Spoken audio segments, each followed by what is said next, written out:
Good morning, Allison. Good morning, Irv. How's everything in Birmingham? It's okay. Yeah. Raining. Is Yeah. it raining there? Yes, sir. Yep. Good. Yes, as long as it stays above, that magical number, it's Yeah. it's great.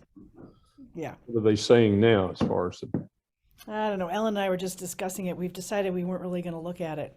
yeah, Yeah. I get it. Yeah. Yeah. So I don't really know.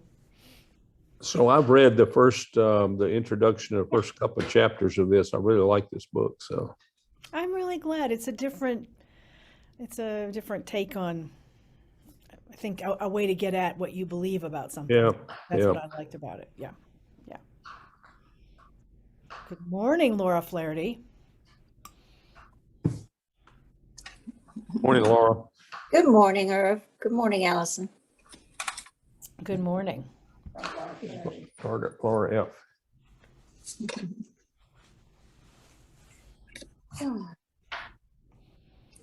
How are you, Laura? Good? Doing okay. We're in Florida. We left town before the storm hit. Got some granddaughter babysitting to do. Well, it looks like you and the Wellings are in the same boat. They're in Birmingham, but they're watching some granddaughters.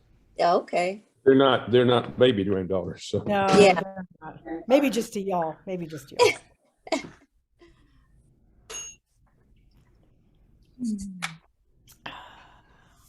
Well, I also posted the questions. There's a reader's guide that was free, and then I added to it, and I'll share my screen today, and it will have the same material on it, but the material will also be available with the recording. If there's something you missed or something you'd like to read again or some question we didn't get to, because I recognize I wrote 7 questions like on the introduction. So if we have any conversation at all, we might not even get through there. So they're there for us for later. If you want to go back or share it with anyone else or start a book club reading in your neighborhood or however that works. So I just would say this right up front. It's not that I didn't like Diana Butler Bass, certainly knew of her for years. Um, but I don't know if it was the way she wrote or the topics that she chose or whatever, but she was never my favorite. But I've grown a new appreciation of her in this because I think as Irv was saying before you got on the call, Laura, it's a different kind of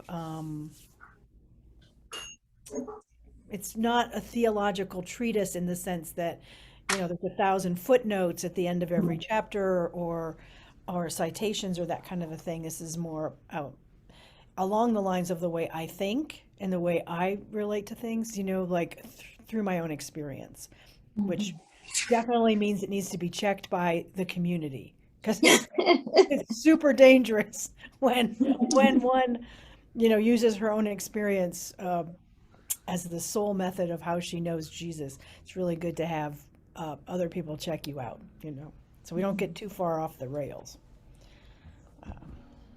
you want And the other good thing is that good morning. Good morning. Eleanor's here. She's probably going to I'm just eating breakfast. We're an hour earlier than y'all. yeah. That's right. It's But okay. I'm listening. Okay, good. Anyway, I think I don't know what I was going to say. But anyway, I'm really glad. Does everybody have a copy of the book? Oh, I know what I was going to say. I like that there's an Audible version where she reads the text, where she reads the book, and that sort of connected me more to her, hearing it in, with her own inflections and own cadences and that kind of stuff that makes you feel like you know her, although I don't. But So where can I just go on Amazon and get that Audible? yeah. Okay. Yeah. And it was free for me. I had some free credits saved up. So Yeah, I have too. it was doubly good. Doubly. Yeah.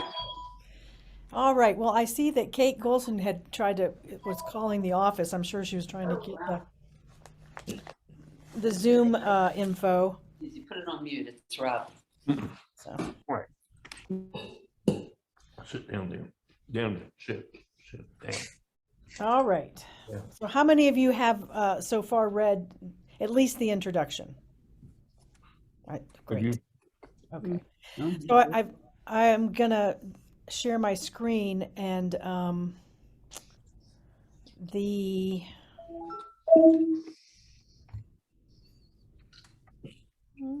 wherever it is.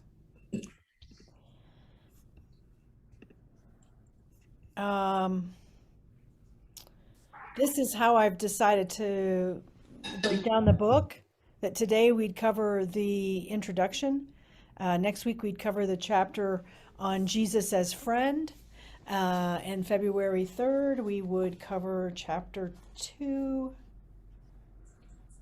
and so on. There's 2 weeks where we do 2 chapters, which would be probably a little bit tougher and probably have to be a little more disciplined about that. But the chapters on Savior and Lord I put together, and the chapters on way and presence. Her conclusion is called The Universal Jesus, and that's what we'll do, and along with any other questions we have on that last week of February. So I have a little bit of an overview, just some things, to make our time. I know that you all have probably participated in many of these at Good Shepherd. So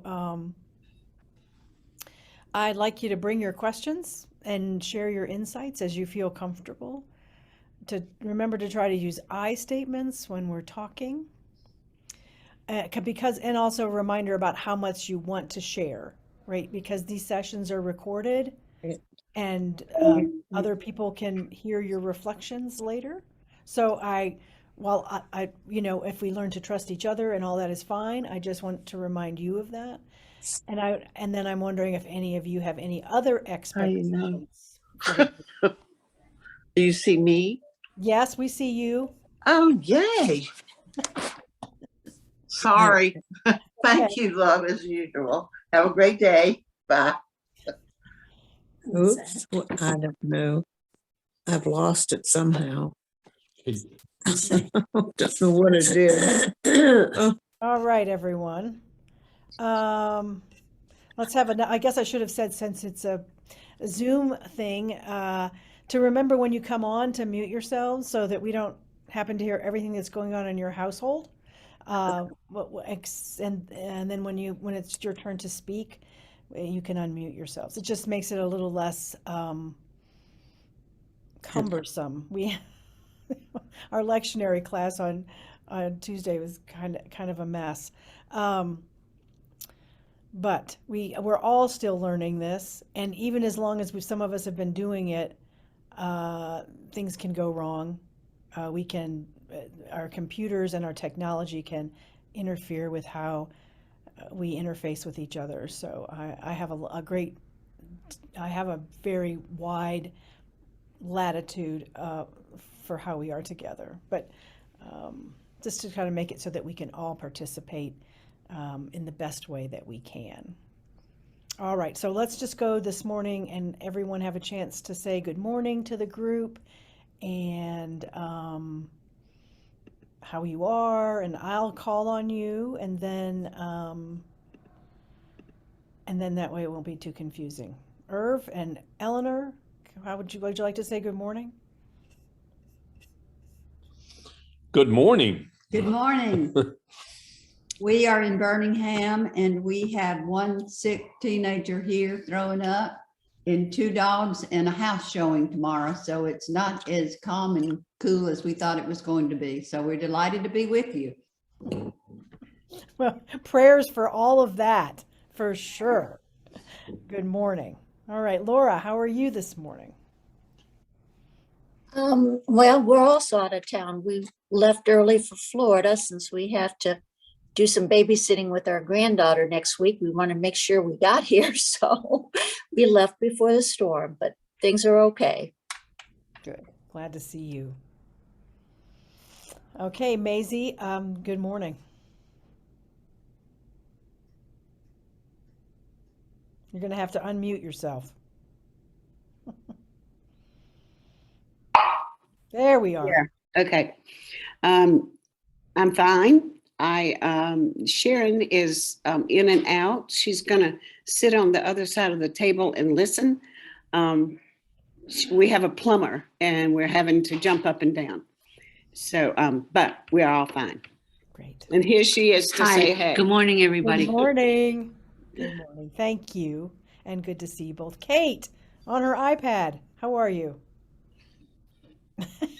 You're using hand signals, so you're mute. There you go. I'm here. I just, it kept taking me into a different thing. And as usual, that wonderful Ellen she talked me onto the screen. I don't know what was wrong with it today. I can only see 3 of you though. I don't know whether I can't see Maisie or any of that, but anyway, oh, there goes the dog. She knows when I get on here. I'm fine. We're expecting some rain here in Paradise. But other than that, we're great. Good to see you. All right. Ginger, can you say good morning to everyone? Let us know how you are. As a matter of fact, good morning, everybody. It looks a little foggy outside my house, but it's all white fog, so I guess we can see through it. I'm sitting here with Pat Rowe, and she's listening. She said she didn't want anybody to see her, but she really looks pretty. So I'd like to see the world through Ginger Dempsey eyes. That's what I want to do. well, it's a beautiful world. It's a little foggy right now, but you know, it's white, and so we can see through the white. Good morning. Now, I'm glad to see your smiling face too. Good morning. I really do want to be like you. No, aim higher, babe. You can't get much higher than Ginger. That's no. Okay, girls, y'all have a good time. I'm interested in this freeing Jesus. Mhm. Are we trying to free Jesus from being around us, me? What is it? I Yeah, know. what is it? Well, that's a great way. Alma, good to see you. I hope you are well where you are. Thanks be to God. But Yeah. I want to be there. Good. Well, the miracle of Zoom, we are together. And Ginger, I can't think of a better question. What does this mean to free Jesus? And in her introduction, she gives you the reason that she came up with this title. As you might have recalled, she is praying at the National Cathedral. Have any of you ever been to our beautiful National Cathedral? It is large, and it is rather a lot of marble, right, as cathedrals are wont to be.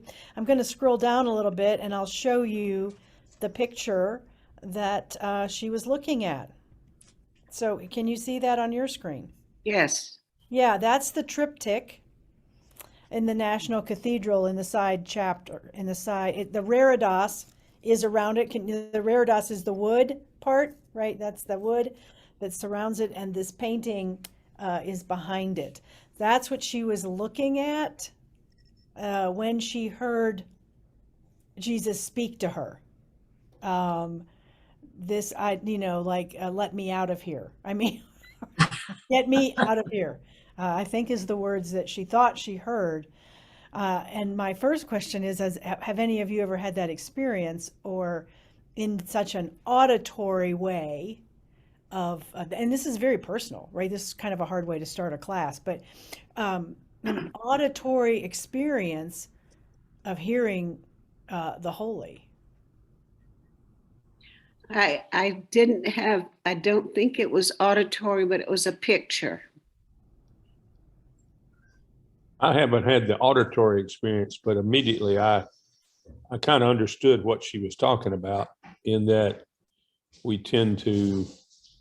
Jesus tends to be this in a sculpture or in a painting like this, and that seems to be the focus so much, and it's not the real life. That it really doesn't matter what the artwork is like. It's what the reality of it is like. So I've had that feeling a lot.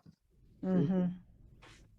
Yes, so that your experience of Jesus might not match up exactly with how we've chosen to portray that, right? How we've put down in paint or song or movie or books, even scholarship about who Jesus is, can sometimes hem us in. I think this is where she went with that experience. I didn't really think so much hemming in wasn't my thought, but Okay. the idea, but that's valid. But the idea is that it's so much more than that the representations in a church or anywhere Right. are just a very thin veneer of what this is all about. And it's really about living life every day and not just looking at a piece of artwork on the wall. The artwork's fine, but it's so much deeper than that. Right. And that's what I meant by hemming in. Yeah. It limits maybe it might limit, sometimes it might expand it. There are some artists out there who have gone beyond something I would have considered about the holy, right? So, but sometimes we can get like, it's a white guy, right? I mean, that's very common in art. It's a white guy. Yeah. Well, our knowledge now of anthropology and archaeology and history now shows us that it probably was not a white guy. You know, it was probably the color of Jesus's skin, and his ethnicity was probably did not look like any of us on the screen, probably. She also, so she had that experience, but she also has this other experience, which was this, that she's an apologist for the faith, right? You know what that means? Like she has to explain why she is a Christian. So I think that is the other really, that when you read the book Jacket or interviews with her, this was the thing when people said to her, how can you be a Christian when we know Christians do thus and so, when we see Christians behaving in this way or that way? And so somehow to her, these two experiences are the reason for the book.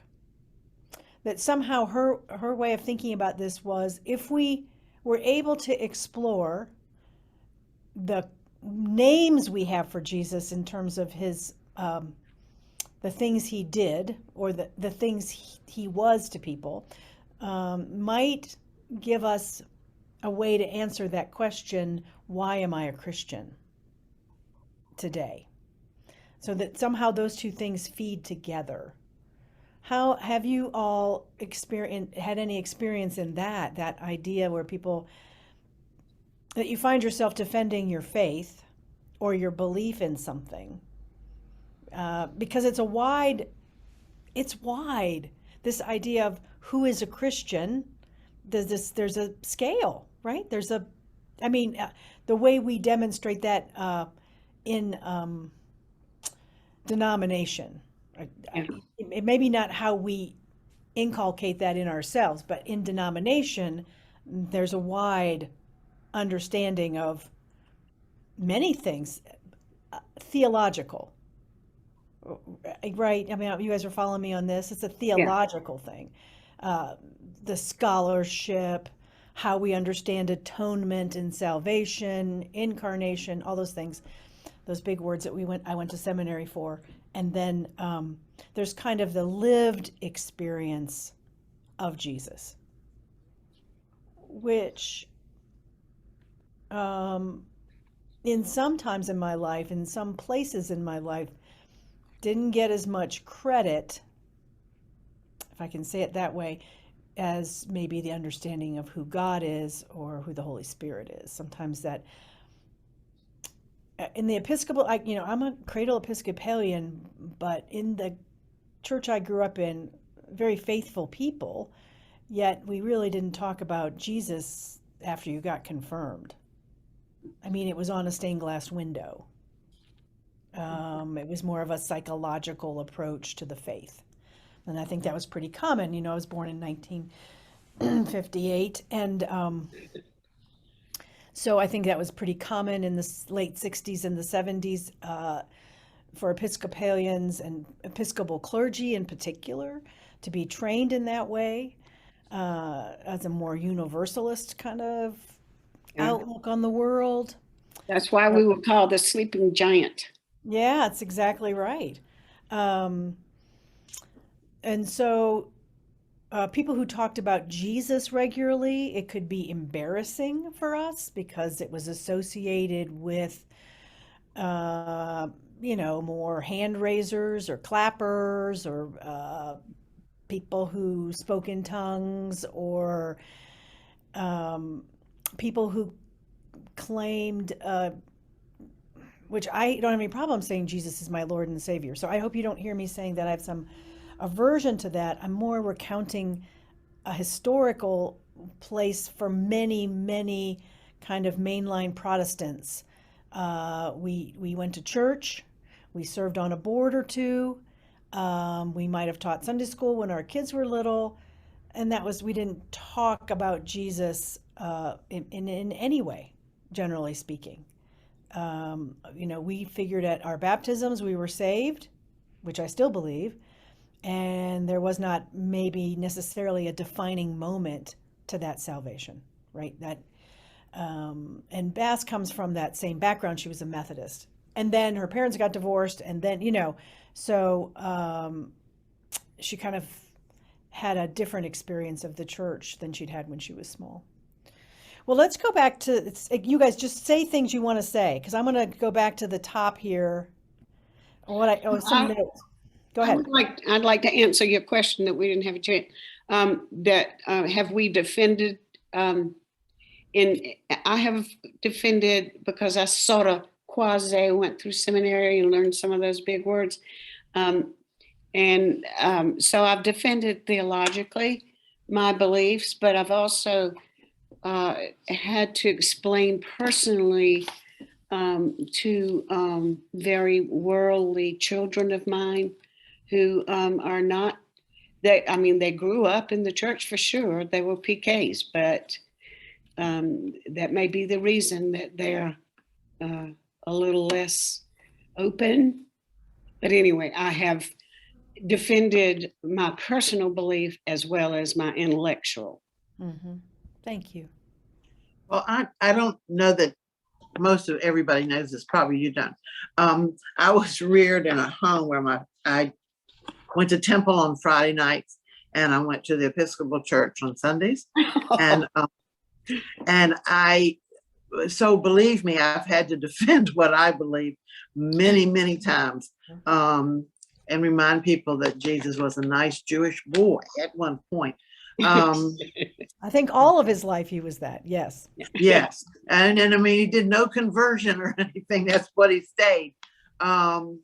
So I have had to and I grew up doing both, and it all seemed very normal to me and so that's usually what I have to defend is people say, how can you have done both? And I said, well, I just can. That's just the way I believe. And so I feel that sometimes we forget about the Trinity because my Christianity is heavy toward the God part. I guess that comes from my background, but I think that the people that started the arm waving and the only if you've been baptized, like we've been baptized, are you saved, and this kind of thing, because I believe, that everybody is. So this was why I was interested in this class, in this book, because I definitely feel that Jesus needs to be freed up for everybody. Wonderful. Thank you. Thank you for sharing that about your life too. I love knowing that. Thank you. Thanks. Anyone else want to say anything before I maybe move on to some other things? And as we go through, if you think of something like I'm a verbal processor, and then I also think of things like days later when I say, oh, that I should have said that. So if during the course of any of this, there's something that strikes you or you want to go back to it, or you've had a new thought about something, or something moved from being a thought to being something in your heart, please do feel free to, and if you don't want to do it with the group, I'd love to hear from it. Send me a note, take me to lunch, whatever, I love that. Let me just add one thing. We Yeah, talk about please. defending our faith. Yeah. And I guess I don't mean to sound like it's a simple answer, but my immediate thought is that you really defend your faith by the way you live. And it's not the words, it's what you say, what you do. And that's kind of a different context than the idea of defending your faith verbally, I guess. So anyway, just my thought. Thank you. Yeah, when actions do speak louder than words. Well, and it's how much what we think gets moved into how we move, what our actions are. So thank you, for that. This is what's known as a spiritual memoir or a theological memoir. Butler Bass uses her life and her stories to try to put the themes in context. Jesus as teacher, Jesus as friend, Jesus as the way, Jesus as Lord and Savior. So she talks about how that evolved in her own life. Now, her experiences may or may not parallel some of yours. Some of hers are actually kind of match our, how we grow. That makes sense. Those Piaget's developmental ideas, right, that we learned if we took any kind of child development class. So it does match some of that, like kind of what kind of learning is available to us at what age and how we understand the world. So some of that does line up with that, but some of it may be different for you. And we may repeat, or we may go back to the beginning, like a terrible game of Parcheesi. But often we see things differently on our next time around the board. At least that's how I've tried to tell myself it works. So that setbacks or going back to start can actually be a way for me to get to revisit things I might have missed on my first time around. On the other note I wanted to make is that Butler Bass is not the only person who's had God speak to her. I was thinking about how St. Francis, at his conversion, right, heard God say, "Rebuild my church." Now, at first he took that quite literally and rebuilt that chapel where he was. And then later, through his work he started the Franciscan order. Did he know it would become the Franciscan order? No. But isn't it interesting that his practices and his way of being in the world did indeed rebuild God's church in a way that even St. Francis could not have known, and in a way that strengthened in particular the Catholic Church, and to some extent the Order of St. Francis, which Franciscans are today. So Butler Bass shares that experience with another great saint. The other thing is, I don't know why I wanted to talk about cataphatic and apophatic ways of praying. One means with pictures or with thoughts, and the other means without. So one's closely tied to, apophatic is tied to centering prayer in a way. If you think about that, you're not fixated on a single image or anything like that. You try to release yourself from imagining anything except resting in the hand of God or floating in a river or whatever that is. Cataphatic would be more like praying with images, sometimes called the positive way as opposed to the negative way. And that's not about something being better or worse, just about how our minds work. And I think that she is, from what I read in her book, I think she's cataphatic thinker in that sense. Like that's images, words are very important to her as she moves through her writing. I thought these statistics were interesting from the book. 9 out of 10 people believe Jesus is a real person. That's a number I would not have imagined to be that high. But that 6 out of 10 people claim to have a relationship with Jesus. Now, as we know, only 30 to 39% of people attend a church regularly, like consider themselves members of a denomination.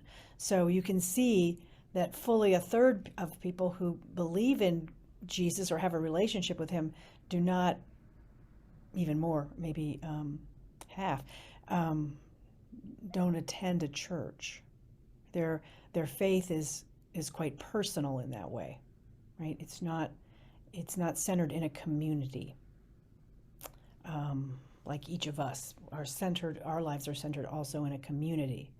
Jesus is part of that community, and our belief in Jesus is part of that community, but it doesn't exist apart from a community. But and I would be interested to know as we go through this, how do you think that's impacted the church world, right? Having a great many people who claim to have it, and I shouldn't say it like that. That sounded like I was being dismissive.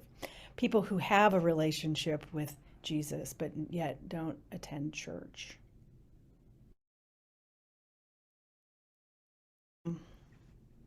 So the other part of this is that I think that this book is an exercise in memory for all of us. I hope that it encourages all of us to go back and imagine how we have known Jesus in many of the ways that she describes, or in ways maybe that she doesn't describe. And I loved this thing where she said, freeing Jesus equals finding Jesus.